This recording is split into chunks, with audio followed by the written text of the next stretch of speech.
देख रहे हैं इंडिया टीवी। शुरुआत कर रहे हैं बुलेटिन की इस वक्त की बड़ी खबर के साथ। गुवाहाटी हाईकोर्ट से कांग्रेस नेता पवन खेड़ा को झटका लगा है। गुवाहाटी हाईकोर्ट ने अग्रिम जमानत याचिका खारिज कर दी है। सीएम हेमंत बिस्वा शर्मा की पत्नी पर उन्होंने जो आरोप लगाए थे, उन आरोपों में कहा गया था कि उनके तीन पासपोर्ट हैं, फर्जी पासपोर्ट हैं और मुख्यमंत्री की पत्नी 3 फर्जी पासपोर्ट रखती हैं।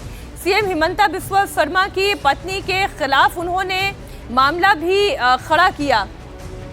लेकिन जी, और जैसा कि आप देख पा रहे हैं कि राहत नहीं मिली पवन खेड़ा को, लेकिन इसको लेकर बात करते हैं हमारे संवाददाता अतुल भाटिया से। अतुल, अगर अग्रिम जमानत की याचिका खारिज हो जाती है तो इसका मतलब क्या है अब पवन खेड़ा के लिए?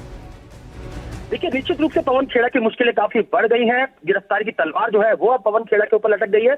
जिस तरीके से तेलंगाना हाईकोर्ट ने उनको अग्रिम जमानत दी थी और इसके बाद जो सुप्रीम कोर्ट ने मूव किया था पवन खेड़ा ने, तो तमाम जो दलीलें हैं वो अभिषेक मनु सिंघवी ने रखी थी, लेकिन सुप्रीम कोर्ट से भी कोई राहत नहीं मिली थी पवन खेड़ा को। जो तेलंगाना हाई कोर्ट ने उनको जो अग्रिम जमानत दी थी उसको भी स्टे कर दिया था। तो इसके बाद सुप्रीम कोर्ट ने कहा था कि वो गुवाहाटी हाई कोर्ट जा सकते हैं, जिसके बाद गुवाहाटी हाई कोर्ट पवन खेड़ा ने मूव किया था और वहां पर भी अभिषेक मनु सिंघवी ने दलीलें रखी थी कि उनको राहत दी जाए, वो टेररिस्ट नहीं है। लेकिन आज क्योंकि इस मामले पे आदेश आना था, तो गुवाहाटी हाई कोर्ट ने पवन खेड़ा को अग्रिम जमानत देने से मना कर दिया। तो बड़ा झटका है पवन खेड़ा के लिए। क्या पवन खेड़ा वापस सुप्रीम कोर्ट मूव करेंगे, क्योंकि सुप्रीम कोर्ट ने ही उनको गुवाहाटी जाने के लिए कहा था और सुप्रीम कोर्ट से उनको कोई राहत नहीं मिली थी। तो अब जब गुवाहाटी हाई कोर्ट से उनकी जो एंटिसिपेटरी बेल है वो रिजेक्ट हो चुकी है, तो अब देखना होगा कि क्या आगे क्या रास्ता बचता पवन खेड़ा के लिए कानूनी रूप से। देखिए, पवन खेड़ा के पास अब लास्ट ऑप्शन सुप्रीम कोर्ट का है और हमने देखा था कि सुप्रीम कोर्ट के अंदर भी अभिषेक मनु सिंघवी ने कहा था कि 100 पुलिस वाले निजामुद्दीन में उनके घर पहुंच जाते हैं और उनको किसी न कोई उनकी रक्षा जो है वो की जानी चाहिए, वो कोई टेररिस्ट नहीं है। लेकिन सुप्रीम कोर्ट ने ही तेलंगाना हाईकोर्ट से जो उनको जमानत मिली थी उसको खारिज किया था और ये कहा था कि तेलंगाना हाईकोर्ट कैसे उनको जमानत दे सकता है, कैसे उनको ट्रांजिट जमानत दे सकता है। तो और जो डॉक्यूमेंट्स हैदराबाद में जो लगाए थे तेलंगाना हाईकोर्ट के अंदर, उस पर भी सुप्रीम कोर्ट ने कई आप जैसा बता रहे हैं अतुल कि कानूनी जो विकल्प है बहुत ही मुझे लगता है कि कम बचे हैं पवन खेड़ा के पास। जैसा आप बता रहे हैं कि अब सुप्रीम कोर्ट ही जा सकते हैं, लेकिन सुप्रीम कोर्ट ने तो पहले भी उनकी याचिका खारिज कर दी थी। कहा कि आप निचली अदालत के पास जाएं, ये मामला जो है आप हाईकोर्ट में लेकर जाएं। बहुत शुक्रिया अतुल आपका इस पूरी जानकारी के लिए। तो ममता बनर्जी का एक तो रण यहां पर चल रहा है और इस रण से जुड़े हुए सारे रिकॉर्ड जो हैं वो टूट रहे हैं। बड़ी खबर आपको पश्चिम बंगाल के इलेक्शन से जुड़े हुए दे रहे हैं। पहले चरण की 152 सीटों पर 92.88% लोगों ने वोट कास्ट किया है। और अमित, ये भी अभी तक अप्रॉक्स है, यानी कि ये आंकड़ा अभी और डिटेल में जब आएगा तो ये आंकड़ा बढ़ सकता है। जाहिर सी बात है, हम इसको 93% ही पढ़ें तो बेहतर होगा, क्योंकि अब 29 अप्रैल को दूसरे चरण की 142 सीटों पर सभी दलों ने अपना पूरा जोर लगा दिया है। प्रधानमंत्री मोदी से लेकर अमित शाह तक कोलकाता में मौजूद हैं। जाहिर सी बात है 142 सीट बहुत अहम है और यही है टीएमसी का सबसे अहम किला, जिसको भेदना इस वक्त अमित शाह और प्रधानमंत्री मोदी के लिए सबसे बड़ी चुनौती है। अमित शाह अब से थोड़ी देर बाद कोलकाता में प्रेस कॉन्फ्रेंस करने जा रहे हैं, जिस दौरान वो बंगाल चुनाव से जुड़ी जानकारी दे सकते हैं। अमित शाह की आज बंगाल में ताबड़तोड़ रैलियां भी हैं। उत्तर 24 परगना के हिंगलगंज और हुगली के उत्तरपाड़ा में रैली होगी। इसके बाद उत्तर 24 परगना के जगतदल विधानसभा क्षेत्र में रोड शो होगा। अमित शाह ने कल मध्यम ग्राम विधानसभा में रोड शो किया था। इस दौरान उन्होंने टीएमसी के गुंडों को चेतावनी दी।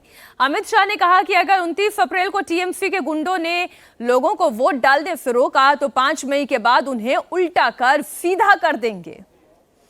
हमारे सहयोगी देवेंद्र पराशर जुड़े हुए हैं कोलकाता से लाइव। आज एक तस्वीर, पहली उस तस्वीर की हम चर्चा कर लें। थोड़ी देर में तो प्रेस कॉन्फ्रेंस अमित शाह की होने ही जा रही है।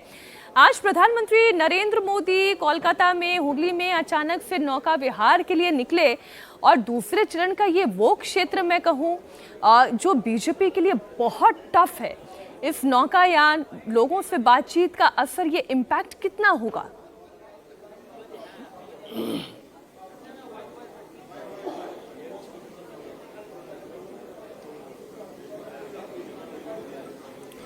देवेंद्र, क्या आप मुझे सुन पा रहे हैं? जी देवेंद्र, आज जो तस्वीर सामने आई वो बड़ी इंटरेस्टिंग तस्वीर थी। पहले चरण के मतदान से पहले हमने देखा था प्रधानमंत्री नरेंद्र मोदी झालमुड़ी खाने के लिए झारग्राम में एक दुकान पर रुक गए थे।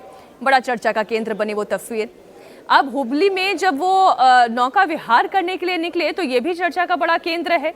बीजेपी इस क्षेत्र में डोमिनेंट फैक्टर नहीं है, लेकिन डोमिनेंट फैक्टर बनने के लिए क्या ये तस्वीरें काम करती हैं?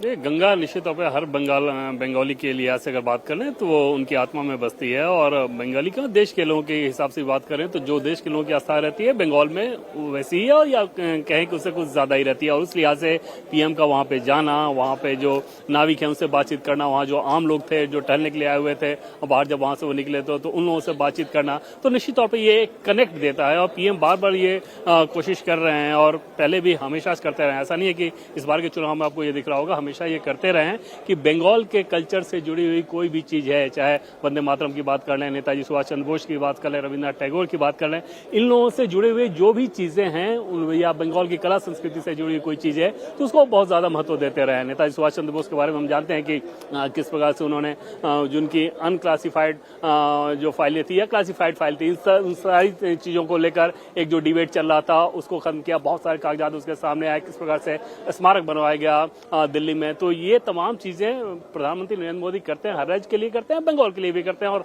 आज की वो तस्वीर निश्चित तौर पे अगले फेज में जहां चुनाव होने हैं उनके भीतर ये ज्यादा चर्चा का विषय है। जैसे झालमुड़ी के केस में आपने देखा होगा कि किस प्रकार से सोशल मीडिया पे उसको किस लेवल पे उसको ट्रैक्शन मिला था, उसी तरह की नजीर आज भी देखने को मिली जब प्रधानमंत्री नरेंद्र मोदी वहां पे नौका विहार के लिए गया और लोगों से बातचीत की। मीनाक्षी, आप बने रहें देवेंद्र हमारे साथ। देवेंद्र जहां पर मौजूद है, एक बार दर्शकों की जानकारी के लिए बता दें, अब से थोड़ी देर में गृह मंत्री अमित शाह की वहां पर प्रेस कॉन्फ्रेंस होने जा रही है और पहले फेज में जिस तरह से बम्पर वोटिंग हुई है, बम्पर मतदान हुआ है, बीजेपी उससे क्या एक्सपेक्ट कर रही है? आज गृह मंत्री अमित शाह बहुत सारे सवालों का जवाब भी देने वाले हैं। बिल्कुल, आज को आपको बता दें कि एक ब्लॉकबस्टर फ्राइडे रहने वाला है। प्रधानमंत्री मोदी आज कोलकाता में ममता बनर्जी के अगर मुकाबले देखा जाए तो भवानीपुर में ममता बनर्जी रोड शो करने जा रही है। नरेंद्र मोदी आज सुबह हुगली में पहुंचे थे, यानी गंगा नदी में उन्होंने बोटिंग की थी, मां गंगा उन्होंने पूजा भी की और साथ ही साथ वहां पर जो लोग मौजूद थे, जो सुबह सुबह वहां पर बंगाली भद्र लोग आते हैं, उनके बीच जाकर उन्होंने उनकी मन की बात को भी जाना, उनके मन को टटोला। प्रधानमंत्री ने फोटोग्राफी भी की और हुगली नदी कि आप जो तस्वीर देख रहे हैं, माँ गंगा इनको कहा जाता है, यहाँ पर हुगली नदी नहीं बोलते। तो हावड़ा ब्रिज एक तरफ, दूसरी तरफ विद्यासागर सेतु आप देख रहे हैं। और इस दौरान जो प्रधानमंत्री मोदी की तस्वीर आई है, जाहिर सी बात है कि प्रधानमंत्री मोदी आज दमदम में और जब जादवपुर में प्रचार करेंगे तो उनका निशाना बहुत अहम रहेगा। दमदम का मतलब हो जाता है कि आप उत्तर 24 परगना के साथ साथ उत्तर कोलकाता के सीटों को साधेंगे और जादवपुर का मतलब हो जाता है कि आप दक्षिण 24 परगना और साथ साथ आप दक्षिण कोलकाता के इलाकों को साधेंगे। और ये जो दो जगह बीजेपी ने चुनी है जो प्रचार के लिए, बहुत अहम हो जाता है। हम इस बारे में हमारे संवाददाता और साथ ही हमारे इंडिया टीवी के पॉलिटिकल एडिटर देवेंद्र से पूछना चाहेंगे। देवेंद्र, जो पूरा का पूरा, ठीक है, हम देवेंद्र के पास जाएंगे, लेकिन उससे पहले जरा तस्वीरें मीनाक्षी आज बहुत अहम हो जाती है। इन तस्वीरों को अगर मैं एक्सप्लेन करूं तो इसके मायने में बताता हूं कि ये जो जगह है ये कोलकाता के लोगों के लिए एक अहम जगह है। और जो heart of Kolkata, heart of Kolkata, heart of Kolkata है, बिल्कुल हार्ट ऑफ कोलकाता है। और कोलकाता में जब भद्रलोक की बात होती है तो सुबह सुबह सारे भद्रलोक आपको यहाँ मिलेंगे, वॉक करते हुए, सैर करते हुए। भद्रलोक जिसे यूजुअली कहा जाता है कि टीएमसी के वोटर हैं। देखिए, विद्यासागर सेतु और जो हावड़ा ब्रिज है उसकी फोटो क्लिक करते हुए प्रधानमंत्री नरेंद्र मोदी दिखाई दे रहे हैं। पीएम मोदी ने सोशल मीडिया प्लेटफॉर्म पर भी अपनी बात लिखी। हुगली नदी में नौका विहार की तस्वीरें उन्होंने शेयर की। मां गंगा में नौकायान करते हुए उन्होंने ये तस्वीर शेयर की। पीएम मोदी ने कहा कि हर बंगाली के लिए मां गंगा का विशेष महत्व है। कहा जा सकता है कि गंगा बंगाल की आत्मा से होकर बहती है। मां गंगा के पवित्र जल में पूरी सभ्यता की शाश्वत आत्मा बसी हुई है। कोलकाता में आज सुबह मैंने नदी के किनारे कुछ समय बिताया, मां गंगा के प्रति अपना आभार प्रकट किया। साथ ही कुछ नाविकों से भी बात करने का मौका मिला जिनका कठिन मेहनत करने का स्वभाव प्रशंसनीय है। मॉर्निंग वॉक करने वालों से भी मुलाकात हुई। हुगली पर पश्चिम बंगाल के विकास और बंगाल की महान जनता की समृद्धि के लिए काम करने के लिए अपनी प्रतिबद्धता फिर दोहराई। तो देवेंद्र से मैं एक सवाल लेता हूं, क्योंकि देवेंद्र हम तो तस्वीरें दिखा रहे हैं, लेकिन साथ ही साथ प्रधानमंत्री मोदी ने आज जो 2 जगह चुनी है बहुत अहम है, क्योंकि दक्षिण 24 परगना, उत्तर 24 परगना और कोलकाता, ये तीनों को वो साधने जा रहे हैं इन 2 ही जनसभाओं के जरिए। और दोनों को अगर मिला दिया जाए तो दर्शकों आपको बता दें, करीब जो 142 सीट है उसका जो आधा आप निकालेंगे तो 40 से ज्यादा सीट तो सिर्फ ये 3 इलाके दक्षिण 24 परगना, उत्तर 24 परगना, कोलकाता को लेकर हो जाता है। देवेंद्र, बहुत मैं कह सकता हूं कि रणनीतिक तौर पे सोच समझकर प्रधानमंत्री मोदी का ये कह सकते हैं कि जो दौरा तैयार किया गया है कोलकाता और साथ ही साथ 24 परगना के दोनों ही जिले, चाहे उत्तर और दक्षिण को साधा गया है। किस तरह से ये मतलब नैरेटिव को यहां पर गढ़ा जा रहा है बीजेपी की ओर से? देखिए अमित, ऐसा नहीं होता है कि चुनाव में वोटिंग से 2 या 3 दिन पहले ही कोई बहुत ज्यादा फर्क पड़ता हो। आमतौर पर अगर आप देखेंगे तो वोटर का मूड जो एक बन गया रहता है वो उसी दिशा में जाता है, उसी मोमेंटम को आगे बढ़ाता है। पीएम मोदी की रैलियों की बात करें तो निश्चित तौर पर कोशिश ये की जाती है कि हर रैली को इस हिसाब से किया जाए ताकि हर विधानसभा के तक उनका रीच वहां पे पहुंच जाए। उस रैली के मार्फत जिलों का चयन उस लिहाज से किया जाता है। लेकिन अंतिम समय में अमित, जो सबसे बड़ी चीज होती है वो ये कि जैसे बंगाल के संदर्भ में वो बात ज्यादा चटक है कि फ्लोटिंग वोटर्स जो हैं वो मोमेंटम देखकर शिफ्ट होते हैं। जैसे पहले फेज में पोलिंग शांतिपूर्ण तरीके से हुई तो दूसरे फेज के वोटर्स के अंदर ये भरोसा जगा कि अगर वायलेंस के चलते उनका वोट वो देने में सक्षम नहीं हो पाते थे तो वो समस्या नहीं होगी। दूसरी चीज की जो लोग ये सोचते थे कि अगर टीएमसी की सरकार ही रहनी है तो टीएमसी के पक्ष में ही वोट किया जाना चाहिए, बीजेपी को वोट करें और बीजेपी सरकार में नहीं आई तो हमें वायलेंस का सामना करना पड़ेगा। तो जब पहले फेज में रिकॉर्ड तोड़ वोटिंग हो रही है और ये मैसेज आ रहा है कि बीजेपी अच्छा कर रही है तो उन वोटर्स के अंदर भी एक मैसेज आता है। तो ये जो असल चीजें 2-3 दिन में फर्क डालने वाली होती हैं वो ये आपने बहुत अच्छी बात बताई देवेंद्र। वोटिंग के हिसाब से अगर आप एक चीज समझें कि लगभग अगर जी आपने बहुत अच्छी बात बताई, क्योंकि वक्त कम इसलिए हम आगे बढ़े, फिर आपके पास लौटेंगे। लेकिन आपने जो फ्लोटिंग वोट का जो जिक्र किया वो बहुत ही अपनी अच्छी बात बताई कि जो मीनाक्षी फ्लोटिंग वोट होता है, जो डिसाइड नहीं कर पाते कि हम किस तरफ जाएं, उनके लिए प्रधानमंत्री मोदी की जो बातें हैं या प्रधानमंत्री मोदी की जो तस्वीरें सामने आ रही हैं वो बहुत मायने रखती हैं, क्योंकि कहीं ना कहीं वो इफेक्ट करती हैं। जी देवेंद्र, बहुत शुक्रिया आपका पूरी जानकारी के लिए। आगे भी आप नजर बनाए रखें, थोड़ी देर में फिर आपका रुख करेंगे। इधर पश्चिम बंगाल में प्रधानमंत्री नरेंद्र मोदी ने धुआंधार प्रचार की कमान अपने हाथों में संभाल रखी है। आज वो दमदम और जाधवपुर में भी चुनावी सभाओं को संबोधित करने वाले हैं। पीएम मोदी ने कल भी बंगाल में 2 रैलियों को संबोधित किया था। बैरकपुर और मथुरापुर में जनसभाएं की तो शाम को हावड़ा में रोड शो किया। इस दौरान पीएम मोदी को देखने के लिए जन सैलाब उमड़ पड़ा। हावड़ा में रोड शो से पहले पीएम मोदी बेलूर मठ गए। रैली के दौरान पीएम मोदी ने कहा कि 4 मई के बाद बंगाल के अत्याचारियों और भ्रष्टाचारियों का पूरा हिसाब होगा। जिसने आपको लूटा है उन्हें इसे लौटाना होगा। साथियों, आप सभी जानते हैं मोदी का मंत्र है सबका साथ सबका विकास, और निर्मम सरकार कहती है, करती है घुसपैठियों का साथ, घुसपैठियों का विकास। तृणमूल के लोग घुसपैठियों को फर्जी डॉक्यूमेंट्स बनाने की दुकानें चलाते हैं, घुसपैठ कराते हैं, यहां उनको झुग्गियों में बसाते हैं। टीएमसी की ऐसी हर दुकान को बंद करना जरूरी है।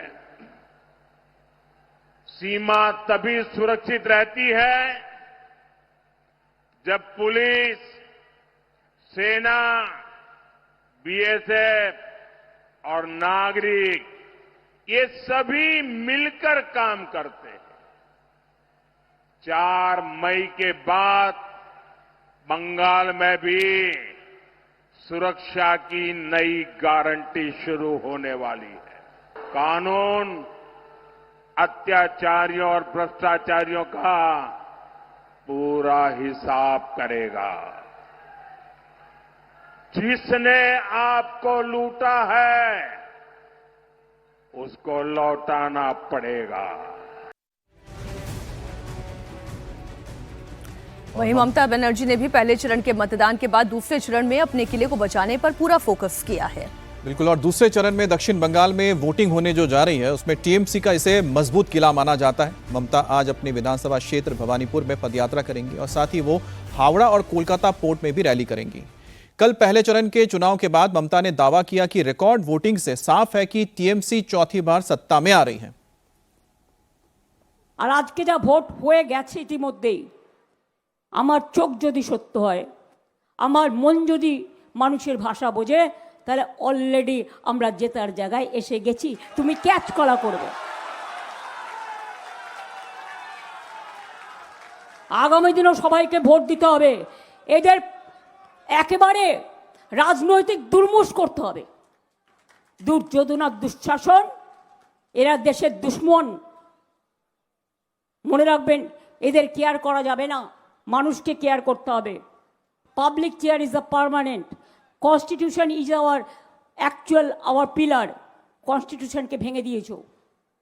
বাবা সাহেব আম্বেদকরের কথা শুনো না।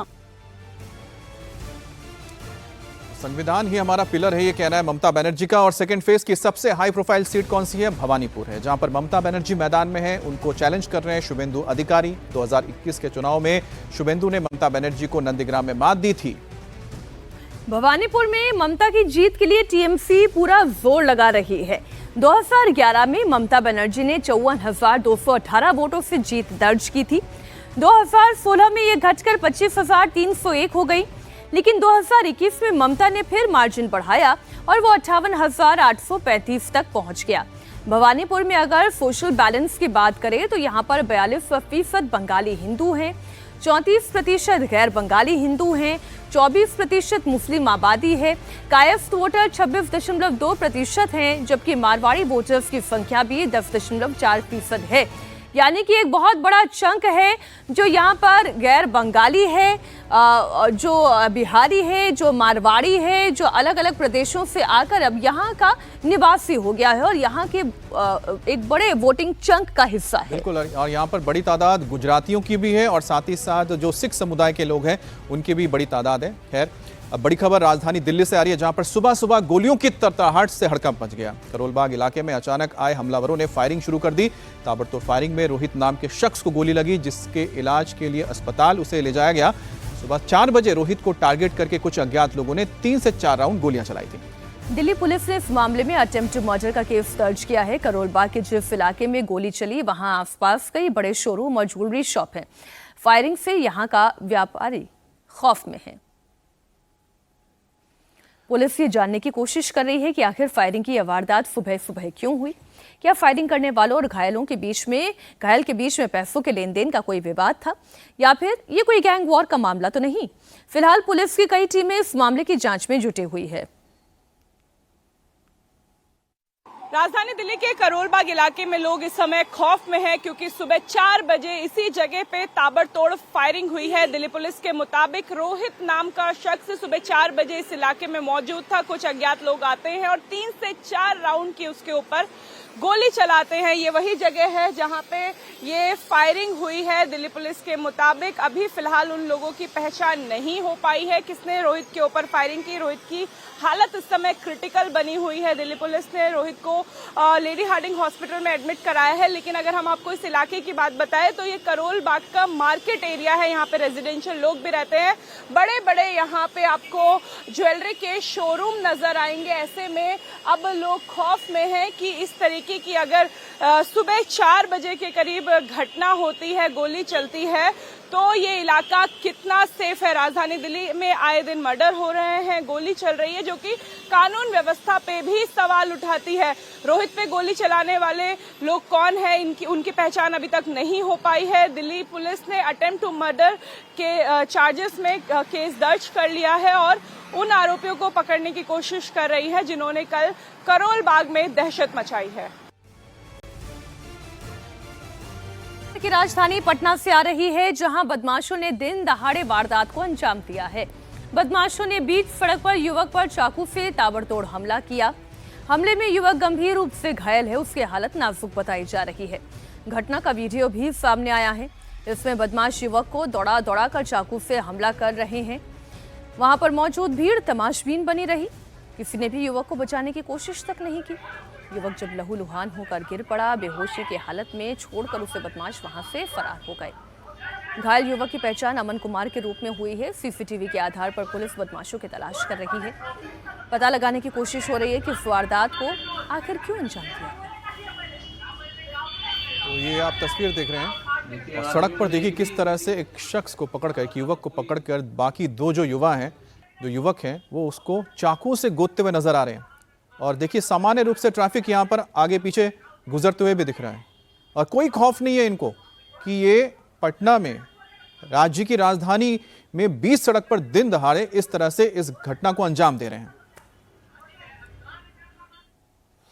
और अब बात करते हैं गुजरात के वलसाड की, जहां पर दर्दनाक हादसा हुआ है। तेज रफ्तार इको वैन ने बाइक सवार को टक्कर मार दी और टक्कर इतनी तेज थी कि बाइक सवार हवा में उछलकर गिर गया। उसके फौरन बाद एक और बाइक को टक्कर मारी, जिससे बाइक सवार हवा में उछलकर बीच सड़क पर जा गिरा। गनीमत रही कि हादसे में किसी की जान नहीं गई। हादसे के बाद वैन लेकर ड्राइवर मौके से फरार हो गया। अब यह घटना सीसीटीवी में कैद हुई है और हादसा कितना भयानक था ये तस्वीरों में आप देख सकते हैं। दो बाइकों को टक्कर मारी है, एक के बाद एक। कैसे बेतरतीब तरीके से बदहवासी में जैसे कोई वैन चला रहा हो, इसके पीछे पुलिस पड़ गई हो, कोई भूत पड़ गया हो, इस तरह से ये वैन चला रहा है। आओ देखा ना ताओ, सामने से गुजर रहे बाइक सवार को पहले उड़ा दिया। थोड़े से ही अभी ये वैन आगे बढ़ी, दूसरे बाइक सवार को भी हवा में उड़ा दिया। ये लाल साड़ी पहनी हुई महिला की तो जान बाल बाल बच गई, वरना तो निश्चित था कोई बहुत बड़ी दुर्घटना हो जाती। तो यहाँ पर 3 लोगों को यहाँ पर देखिए, पहले स्कूटी सवार को गिराया, फिर बाइक सवार को, फिर वो तीसरे व्यक्ति को, यानी कि 3 लोगों को ये वैन उड़ाती हुई निकल गई। बड़ी खबर एमपी से आ रही है। एमपी के राजगढ़ में नकाबपोश बदमाशों ने सराफा कारोबारी के साथ लूट की वारदात को अंजाम दिया। दबे पांव पीछे से आए बदमाशों ने बैग छीन लिया और यहां से फरार हो गए। शोर मचाने पर स्थानीय लोगों ने एक बदमाश को पकड़ लिया और उसकी जमकर पिटाई की। लूट की ये पूरी वारदात सीसीटीवी में कैद हो गई। तस्वीरें आपके सामने हैं। व्यापारी जैसे ही घर के गेट पर पहुंचे, सीढ़ी चढ़ने लगे, घात लगाए हुए 2 बदमाश पीछे से आए और बैग को झपट कर यहां से फरार हो गए। दोनों बदमाशों ने साजिश के तहत 3 सेकंड में ही बैग लूट लिया। व्यापारी बदमाशों के पीछे दौड़ा, चिल्ला रहा था। वहां मौजूद लोगों ने उसे पकड़ा और फिर जमकर पिटाई होनी शुरू हुई। पिटाई के बाद फिर इन्हें पुलिस के हवाले भी कर दिया गया। बताया जा रहा है कि बदमाशों ने पहले से ही रेकी की थी। उन्हें पता था कितने बजे व्यापारी वहां पर पहुंचेगा, इसलिए वो वहां पर घात लगाकर बैठे हुए थे। फिलहाल पुलिस बदमाशों से पूछताछ कर रही है। कई और बड़े खुलासे हो सकते हैं।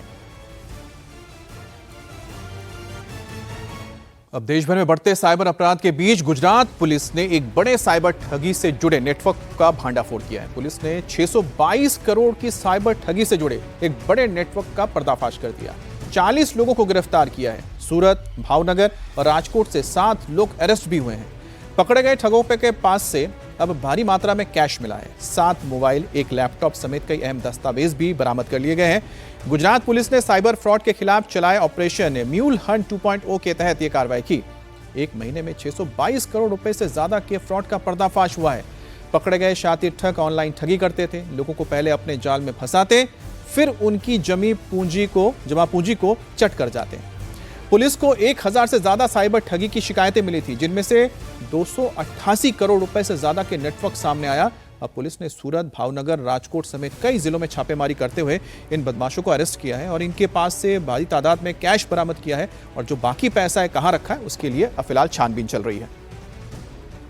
शातिर ठगों को पकड़ने के लिए पुलिस ने ऑपरेशन म्यूल हंट चलाया है। पुलिस ने महज 1 महीने के अंदर ही 622 करोड़ रुपए से ज्यादा के फ्रॉड का पता लगाया। इसमें अब तक 40 लोगों को पुलिस ने अरेस्ट किया। गुजरात के अलग अलग जिलों से पुलिस ने इन्हें अरेस्ट किया। सूरत से राजकोट तक एक दूसरे से इनके तार जुड़े हुए थे। पुलिस के मुताबिक आरोपी अपने और दूसरों के नाम पर बैंक खाते खोलकर कमीशन लेकर फ्रॉड का पैसा जमा करते, नकद में निकालते, हवाला चैनल के जरिए ट्रांसफर करते। वे अपनी पहचान छिपाते और जानबूझकर साइबर अपराध से मिले पैसे को हैंडल करते थे। पुलिस के मुताबिक अब तक 1039 साइबर फ्रॉड की पहचान हुई है। म्यूल अकाउंट 1.0 हम लोग कुछ महीने पहले चालू किया था और अभी mule Hunt 2.0 cyber centre of excellence द्वारा करा गया है।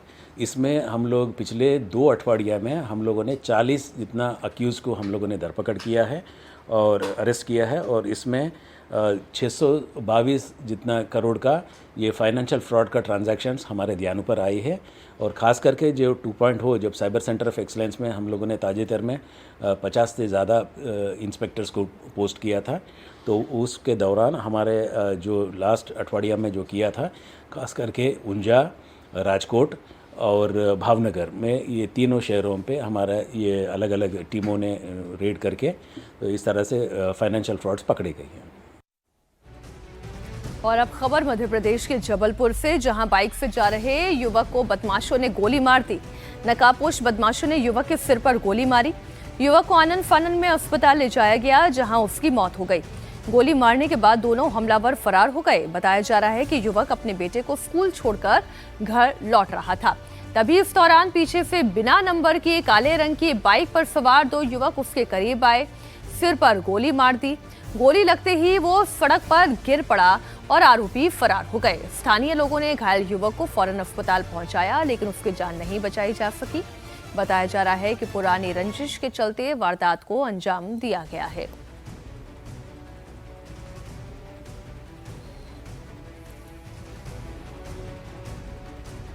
अब बात करते हैं ऐसी खबर की जिसका सीधा वास्ता आपकी सेहत से है। पूरे देश में इस वक्त सेहत के साथ खिलवाड़ करने वाले मिलावटखोर जमकर काम कर रहे हैं, लेकिन इनके खिलाफ भी अब पुलिस ने अपने ऑपरेशन को शुरू कर दिया है। अब इसी के तहत काफ़ी खतरनाक खान पान, जिसमें दूध, पनीर, खोया शामिल होता है, चाय पत्ती, यहाँ तक कि उसके मिलावटखोरों के बारे में पुलिस को जानकारी मिली और छापा मारा गया। खबर आई हैदराबाद से।